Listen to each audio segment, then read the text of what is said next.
문재인 대통령이 연일 파격적인 행보를 이어가면서 공직사회 전반에 긴장감이 감돌고 있습니다. 이런 가운데 검찰의 이른바 돈봉투 회식 사건에 대한 감찰을 계기로 검찰개혁이 급물살을 탈지도 주목됩니다.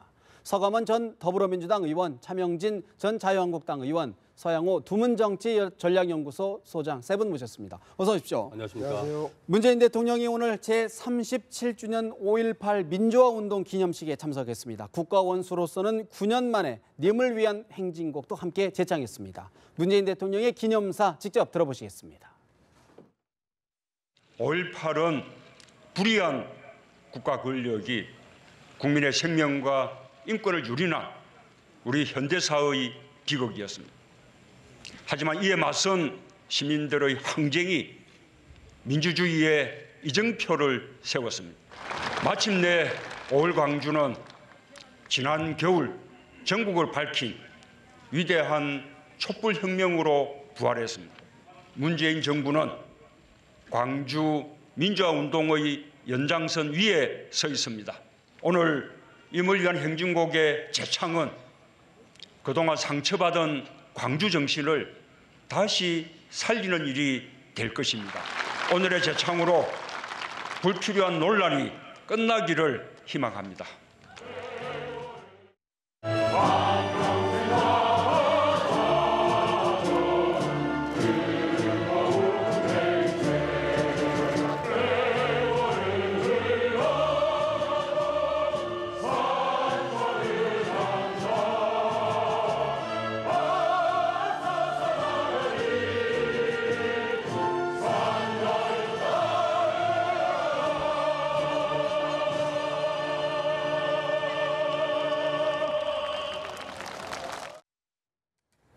문재인 대통령이 참석자들과 함께 손을 붙잡고 님을 위한 행진곡을 함께 제창하는 모습까지 저희들이 봤는데요.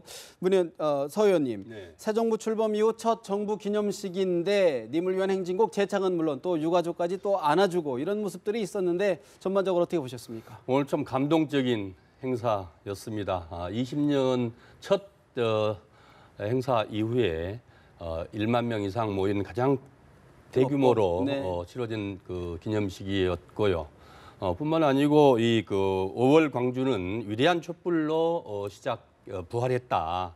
문재인 정부는 그 연장선에 있다라고 분명하게 규정을 하면서 광주 시민들 또 유가족들을 위로했고 국민들에게 또 그렇게 선언을 하는 모습들도 참 그 의미가 있었고요. 네. 또 반드시 5.18 아직 진상 규명이 되지 않는 이 진상 규명하겠고 또 책임자 처벌 반드시 이루도록 하겠다라고 단호하고 결의에 찬 이 각오를 이 말씀해 주신 것들도 네. 유가족과 시민들에게 또 국민들에게 이렇게 의미 있게 받아들였다고 생각합니다. 아울러서 임을 위한 그 노래 한 곡 가지고 그 진영을 나누었던 이 과거의 그 잘못된 행태를 바로잡고 그 임을 위한 행진곡을 다 함께 부르면서 기뻐하고 감격스러워하는 그 모습을 네. 우리 국민들이 목도하면서 많은 것을 느꼈을 거라고 생각합니다. 아울러서 더불어서 참 더 깨알 같은 의미, 전인권 씨가 상록수와 임을 위한 행진곡을 같이 함께 네. 지난번에 안철수 후보를 지지했다고 해서 문재인 지지자로부터 적폐 가수라고 문자 그렇게 공격도 받고 공격받았던 그 전인권 씨를 세워서 함께 함으로써 국민들에게 그 통합의 메시지를 작게나마 보여준 것 참 그 보기 좋았습니다. 사실 이제 문 대통령 이 자리에서 5.18 민주화 정신을 헌법 전문에 담겠다고 하는 공약 지키겠다. 5.18 정신을 온전히 복원하겠다라고 선언을 했는데 서 소장님 네. 어떤 의미로 들으셨습니까? 실제로 그 5.18 문제가 한국 현대사에서 중요한 위치를 차지하고 있지 않겠습니까?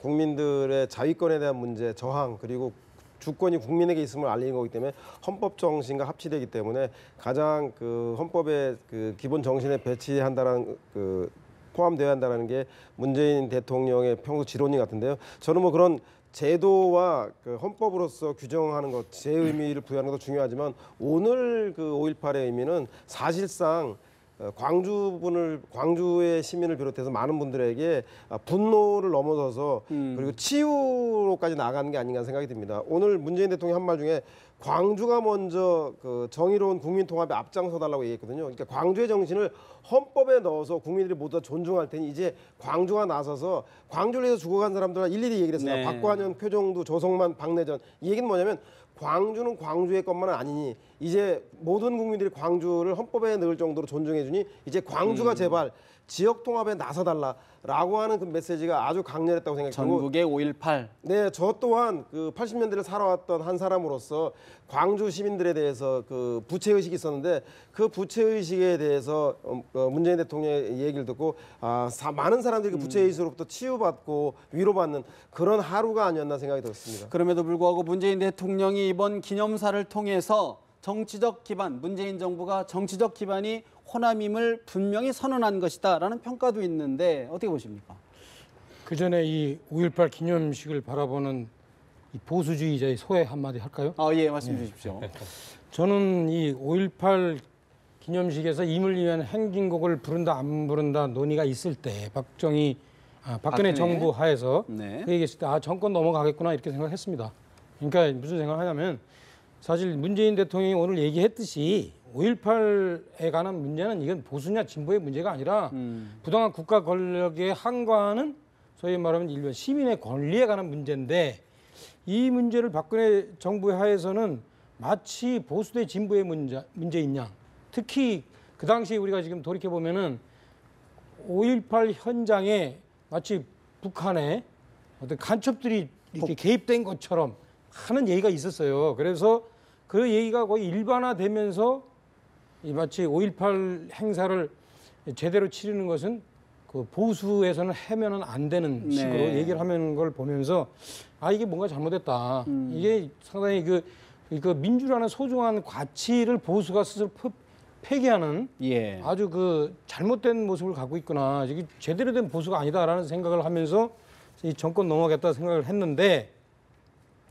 우리는 넘어갔습니다. 넘어갔고 그래서 지금 차제에 제가 이 생각하는 것은 보수는 절대 민주를 배격하지 않습니다. 그리고 이 실제 그 현재 보수주의자 내에 사실 그 5.18 광주의 뜻을 기리기 위해서 노력했던 사람들이 많고 네. 그렇습니다. 근데 일부 보수 진영에서는 5.18 정신을 기리면서도 헌법 전문에 포함하는 것은 좀 부담스러워하는 다도 부담스러워하는 그런 지금 분위기도 오늘 당장 읽히거든요. 어떻게 보시는지? 이거는 좀 별개 문제죠. 별개 문제다. 그 헌법 전문에 5.18 정신을 넣느냐 하는 문제는 여러 가지 우리가 이제 그 국가를 오늘날까지 이끌고 세우기 위해서 있었던 많은 어떤 그 역사적인 사건들이 있지 않습니까? 예. 그 사건들을 모두 다 헌법 전문에 넣지는 않았어요, 사실은. 예컨대 4.3 제주 항쟁 같은 경우도 넣지 않았습니다. 예. 그러니까 4.19만 들어가 있죠. 4.19만 들어가 있습니다. 그렇죠? 3.1운동과. 네. 그래서 그런 문제에 대해서는 사실 전체 분량과 어떤 균형감 이런 것들을 생각해서 우리가 함께 고려해야 될 측면이 또 있습니다. 그래서 5.18 정신을 계승하는 것과 헌법의 전문의 5.18을 넣는 것은 또 별개 문제이기 문제다. 때문에 이것도 논의를 해봐야 됩니다. 네, 그 개헌 사항이기 때문에 아마 개헌을 앞두고 여야 그리고 시민사회단체나 국민들과 사회적 합의를 이루는 과정이 반드시 필요할 겁니다. 많은 4.19 정신이라든가 5.18, 6월 민주화 운동의 정신이라는 게 바로 국가의 권력의 주인이 누군가에 대한 그 주권 재민에 대한 문제를 분명히 한 것이고 또 80년 광주 민주화 운동처럼 한국 현대사에 지대한 영향을 미치는 게 어디 있겠습니까? 그래서 이 문제는 뭐 사회적 합의 과정을 거쳐야 되겠지만 저는 당연히 진보 보수와 여야의 문제가 아니기 때문에 합의가 가능할 수 있는 문제라고 생각되어서 오늘 논의의 물꼬를 텄다는 측면에서 네.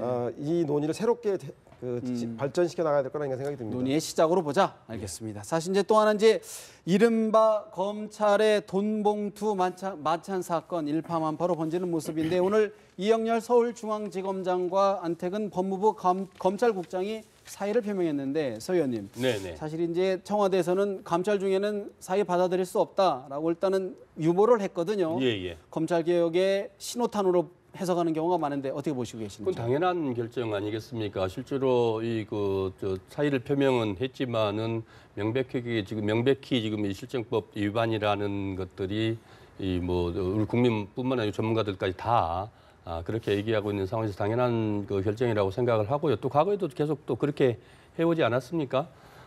문제는 이 문제들이 결국 우리 그 사회 가장 큰 문제, 검찰 권력의 남용과 관련된 문제인데 이제는 심지어 검찰 그 최고위직들입니다. 서울지검, 서울중앙지검장의 네. 검찰국장 뿐만 아니고 이영렬 중앙지검장은 박근혜 최순실 국정농단 특별수사본부장을 맡았던 사람 아닙니까? 또 안태근 국장은 대상에 올랐고 그 대상에 올랐는데 빠졌죠.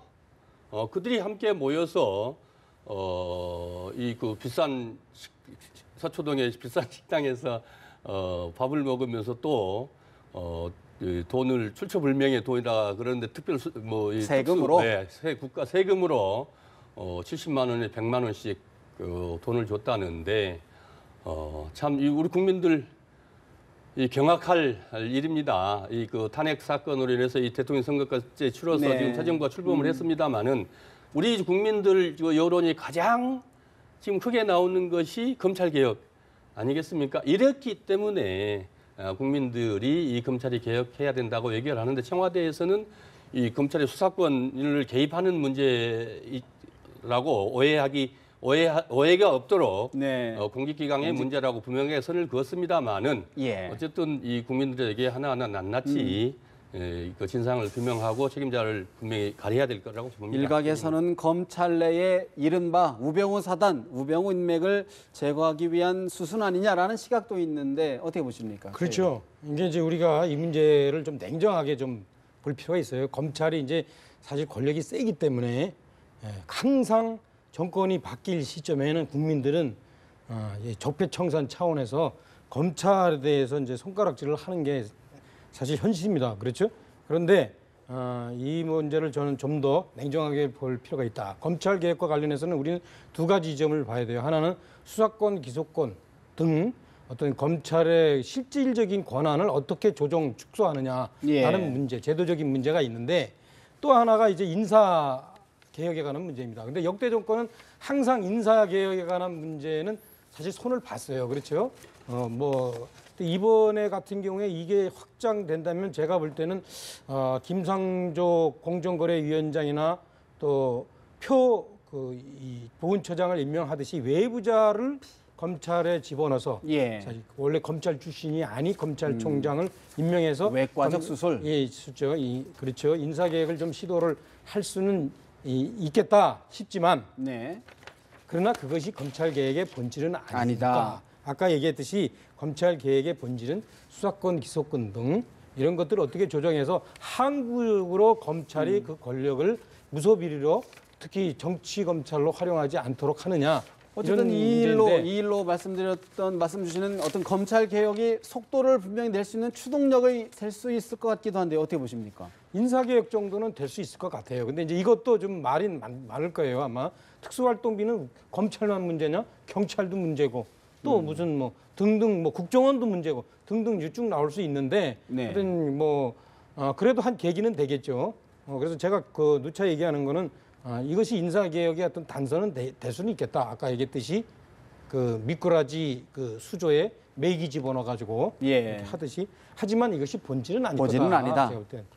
저는 검찰이 두 번째 매를 벌었다는 생각이 드는데요. 첫 번째 매를 번 게 우병우 최순실 게이트에 대한 검찰의 수사가 미진하다는 것 때문에 우병우 황제 수사 기억하실 겁니다. 팔짱 끼고 검찰 수사관을 내려다보는 모습 한 장의 사진 때문에 이 검찰이 이번 수사에 얼마나 미진한가에 대한 국민적 공분이 커짐에 따라서 특수본이 확대 재편되면서 본격적인 최순실 게이트 수사에 검찰이 나설 수밖에 없었습니다. 아마도 저는 이 돈봉투 사건이 검찰 개혁의 시발점이 되지 않은 전쟁의 서막이 될 거라는 생각이 듭니다. 청와대에서는 공직기강의 문제라고 선을 긋긴 했지만 국민적 공분은 이런 쉽게 얘기하면 범인이 수사관한테 돈을 줬다는 얘기로 아주 무지막지하게 잘라서 얘기하면 그렇게 되는데 예. 이 사안에서 국민들은 어떻게 이해할 수 있겠습니까? 따라서 저는 이 문제에 대해서 청와대 내에서는 그 검찰의 공직기강 문제를 조사한다고 하지만 결국은 여론은 아마도 검찰은 신임 검찰총장이 그 우병우 사단을 검찰 내에서 솎아내는 가혹한 인사 조치 이것을 통해서 국민 여론이 진정되지 않는다라면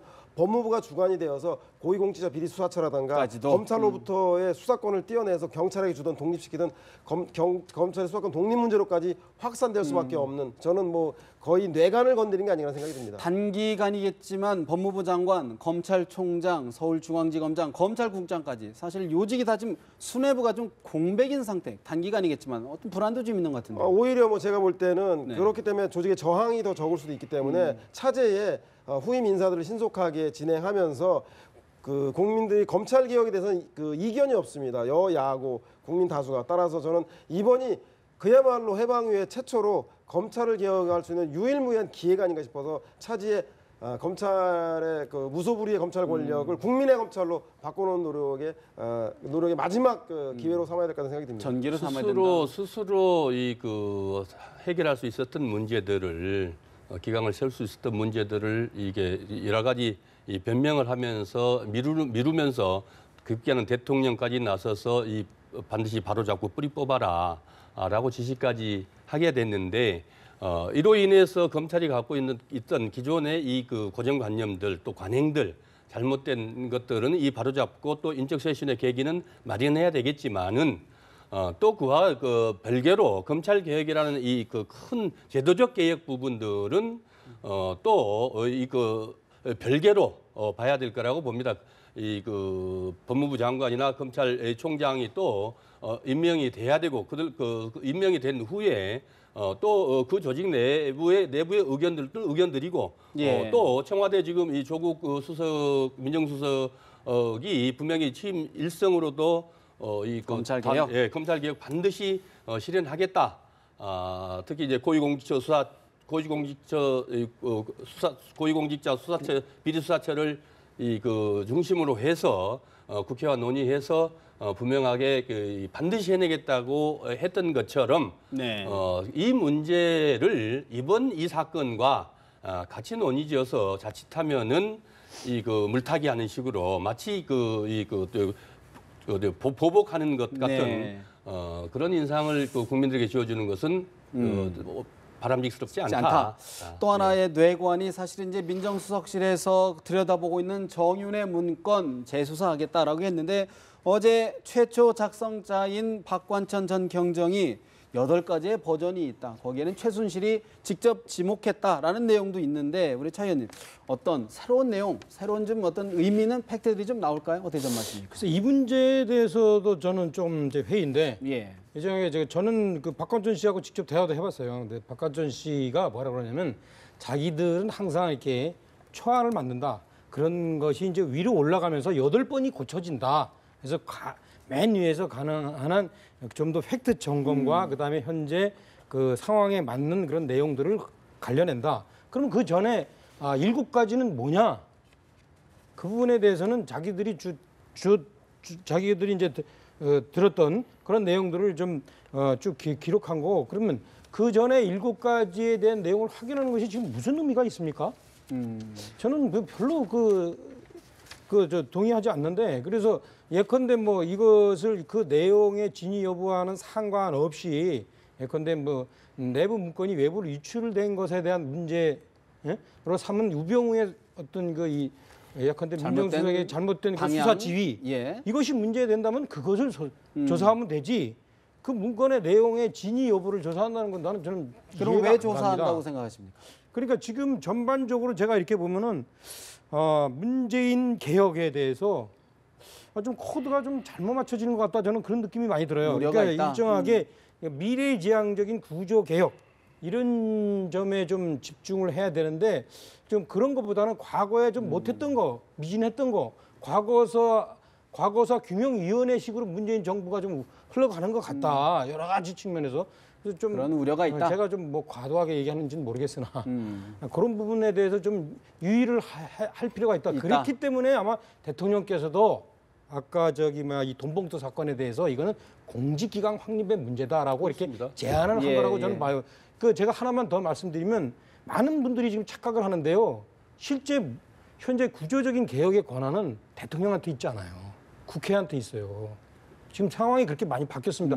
과거 10년 전을 많이 생각해가지고 그 청와대에서 한 방 터트리면은 그게 쫙 개혁으로 이어질 것 같이 얘기하는데 그렇지 않습니다. 아까 그래서 그 민정수석 조국 그 수석이 수석에, 얘기한 것도 얘기해놓고선 또 청와대에서 이건 제안을 한 게 그겁니다. 여러 가지 그 이 개혁을 하려면 법적인 뒷받침이 따라야 된다. 그렇죠. 그 5.18 광주 학살에 대한 문제도 피해자가 용서하고 화해하자 그래야지 용서와 화해가 되는 거지, 가해자가 화해하자 그러는 것은 잊고 나를 용서해달라는 얘기가 마찬가지인 것처럼 이번 그 민정 그 정윤회 문건 재수사의 문제는 핵심은 청와대 조국 수석의 지시가 아니라 조국 수석의 지시가 아니라 그 과정에서 원래는 비선실세 국정농단 사건을 워치독하는 민정수석실에 공직비서관실에서 일을 하던 사람들이 오히려 문건을 유출했다는 사건으로 억울하게 쫓겨나고 그중에 최경락 경위는 억울해서 자살에 이르지 않았습니까? 이 최경락 경위 가족들이 이 문제를 재수사해달라고 진정했죠. 진정을 넣으면서 네. 이 문제가 발생했고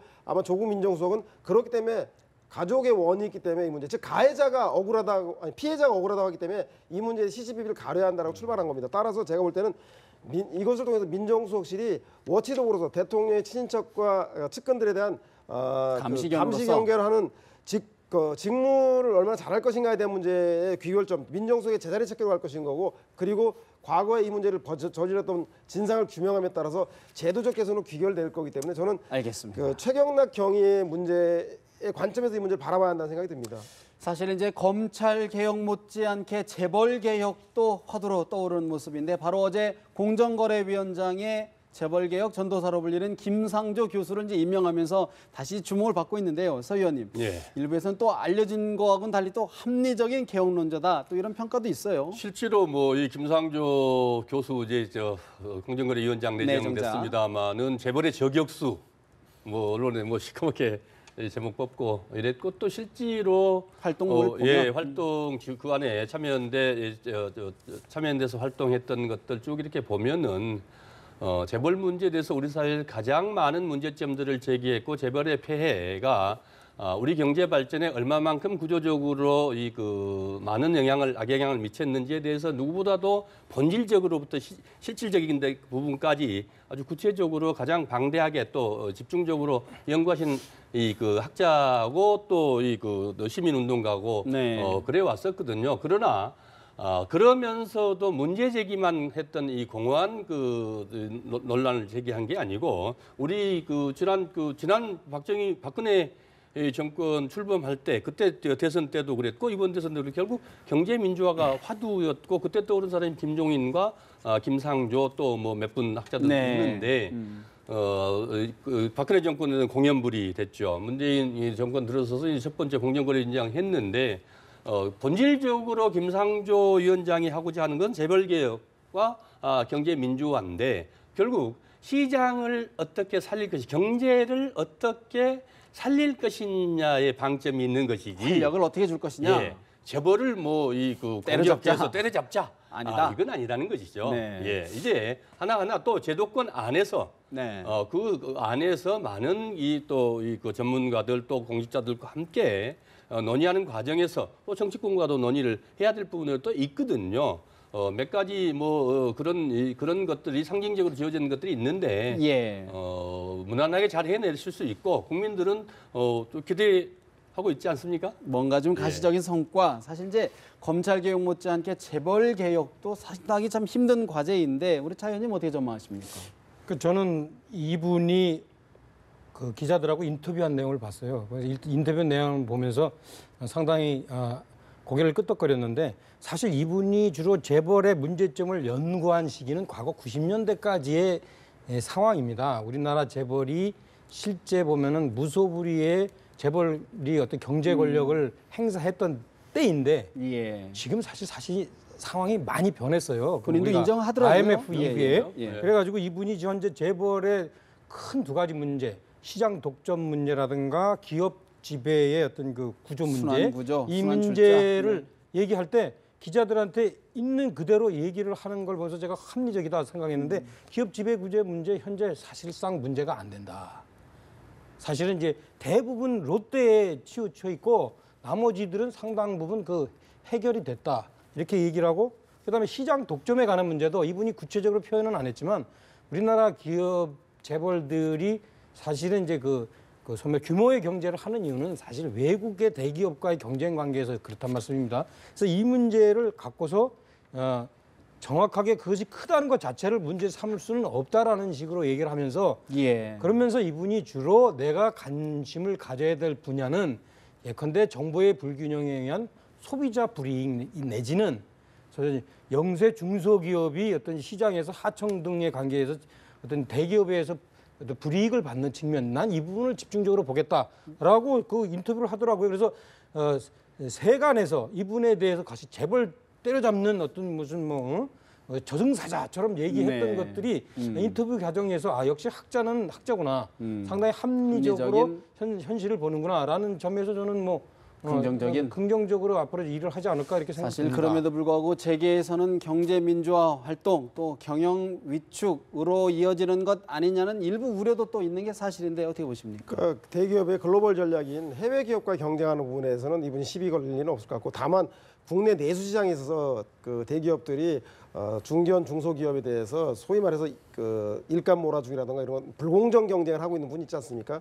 그렇기 때문에 그 중에서도 특히 4대 기업, 4대 그룹을 4대 그룹, 롯데까지 포함한다면 6대 그룹 정도를 타겟팅해서 실제로 불공정 거래의 균형을 잡겠다, 거기에 활용을 맞추겠다고 하고, 나머지 중견 기업에 대해서는 구조 조정을 통해서 중복 투자라든가 신규 투자에 대한 촉진을 하는 것이 우선 과제이기 때문에 확산하지 않겠다. 그래서 시장에 건강한 시그널을 주는 역할을 하겠다고 했기 때문에 제가 볼 때는 김상조 위원장이 현재 경제적인 위기 상황과 그 속에서 경제 민주화를 위해서 선택과 집중을 분명히 해서 대기업을 한해서 불공정 관행을 시정하겠다라고 하는 그 전략을 쓰고 있기 때문에 그 문제에 대해서는 신뢰해도 되지 않을까 생각이 듭니다. 사실 또 하나 한반도를 둘러싼 외교 안보 환경이 이제 급박하게 돌아가면서 우리도 대미 4강 외교에 본격 시동을 걸었는데 오늘은 이해찬 중국 특사가 중국으로 파견됐습니다. 이해찬 특사의 이야기 먼저 잠시 들어보실까요? 한중 수교 25주년이 8월 24일입니다.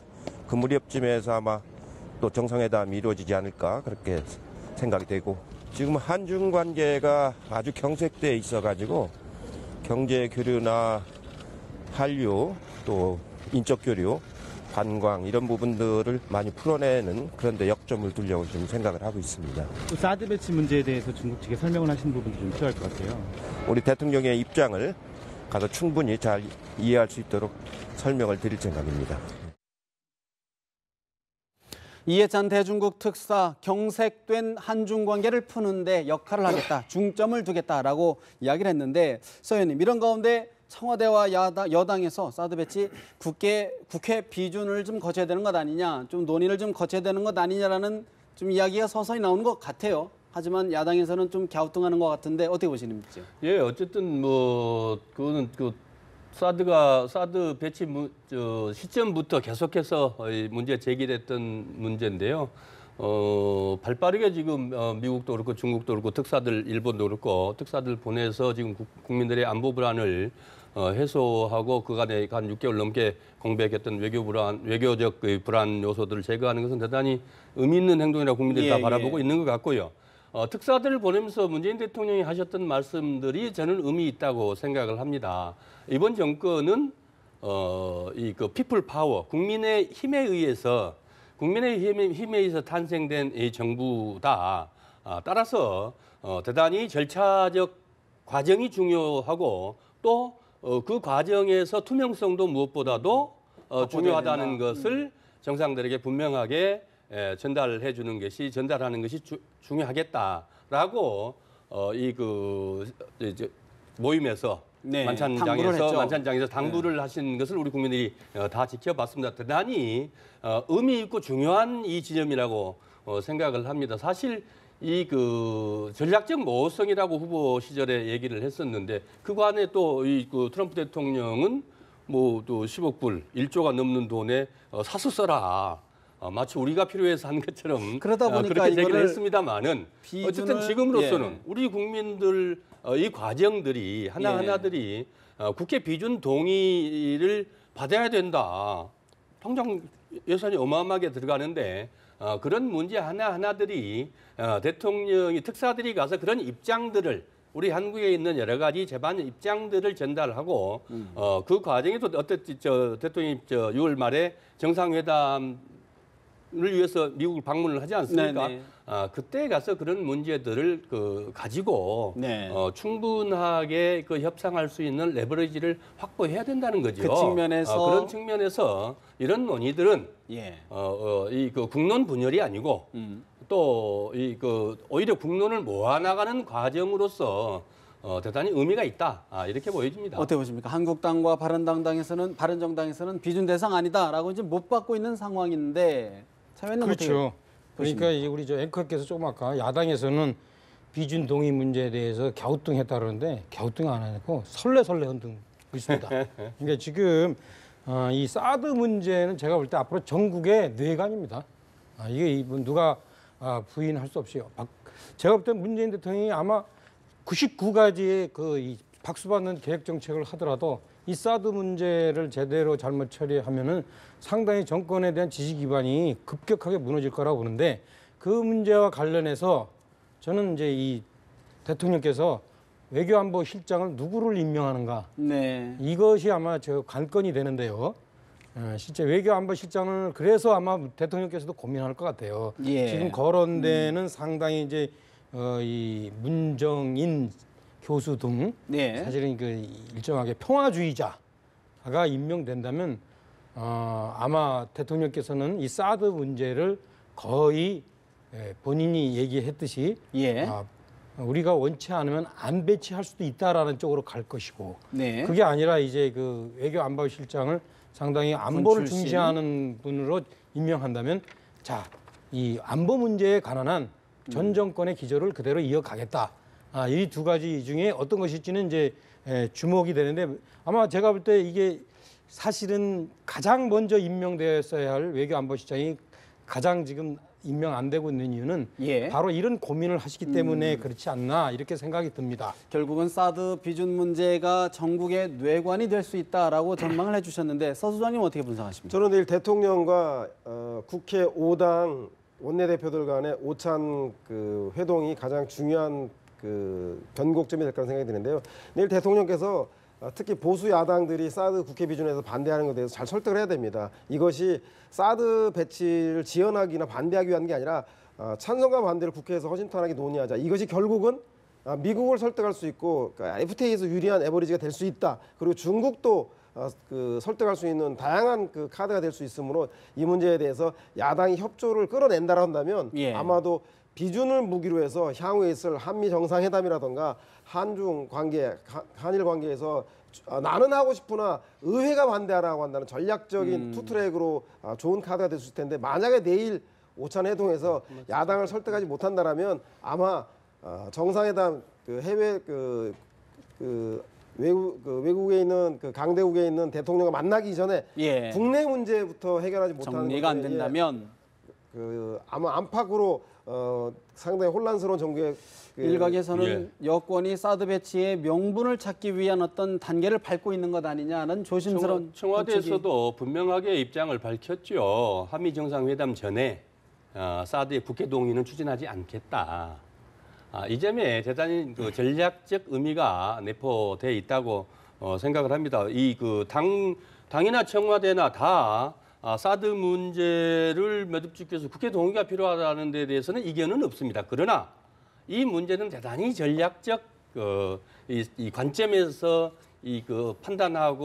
판단해야 된다는 문제죠. 그래서 어쨌든 이 사드가 절차적 정당성을 확보하면서 그러면서도 또 한편 네. 배치의 명분을 찾을 수도 어떻게 있는 할 것이냐 이런 고민의 이 지짐에 고도의 정치적 판단. 예. 아까 우리 차 위원님이 중요하다는 겁니다. 말씀하신 안보실장 외교안보 라인 인선 문제도 좀 맞물려 있는 것 아니냐? 왜냐하면은 그렇죠. 지금 말씀하신 외교안보 라인이라는 게 결국 지금 그간에 쭉 해왔던 게 군 출신 출신이 김관진, 안보실장을 김장수.